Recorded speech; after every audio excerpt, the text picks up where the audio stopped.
কাঠগড়ায় হাউমাউ করে কাঁদলেন হাজী সেলিম, করতে পারলেন না স্বাক্ষর। রাজধানীর আইডিয়াল কলেজের ছাত্র খালিদ হাসান সাইফুল্লাহ হত্যা মামলায় ঢাকা ৭ আসনের সাবেক সংসদ সদস্য হাজী মোহাম্মদ সেলিমের ৫ দিনের রিমান্ড মঞ্জুর করেছে আদালত। এ সময় কান্নায় ভেঙে পড়লেন সাবেক এই সদস্য। সোমবার ঢাকার মেট্রোপলিটন ম্যাজিস্ট্রেট আখতারুজ্জামানের শুনানির পর তার রিমান্ড মঞ্জুর করেন। জানা গেছে, এদিন কাঠগড়ায় তোলার পর হাউমাউ করে কাঁদেন হাজী মোহাম্মদ সেলিম। হলফনামায় সই নিতে চাইলে তিনি স্বাক্ষর করতেও পারেননি। পরে তার টিপসই নিয়ে আদালতে তার পক্ষে হলফনামা দাখিল করেন আইনজীবী প্রাণ গোপাল নাথ।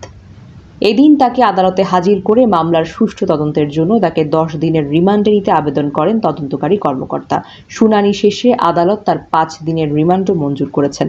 প্রসঙ্গত, গত ১৮ জুলাই বৈষম্য বিরোধী ছাত্র আন্দোলনের সময় লালবাগের আজিমপুর সরকারি আবাসিক এলাকায় আইডিয়াল কলেজের প্রথম বর্ষের ছাত্র খালিদ হাসান সাইফুল্লাহ গুলিবিদ্ধ হয়ে মারা যান। এই ঘটনায় তার বাবা কামরুল হাসান ১৯ আগস্ট লালবাগ থানায় হত্যা মামলা করেন। মামলায় সাবেক প্রধানমন্ত্রী শেখ হাসিনা সহ ৫২ জনকে আসামি করা হয়। এ মামলায় রোববার রাতে রাজধানীর বংশাল থানা এলাকা থেকে হাজী সেলিমকে গ্রেফতার করা হয়েছে।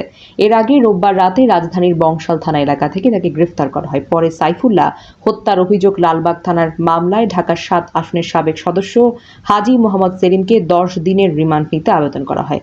উল্লেখ্য, পুরান ঢাকায় হাজী সেলিম পরিবারের অনেকেই অপরাধনামা আছে। দুর্নীতির দায়ে তারা ১৩ বছরের সাজা হয়েছিল।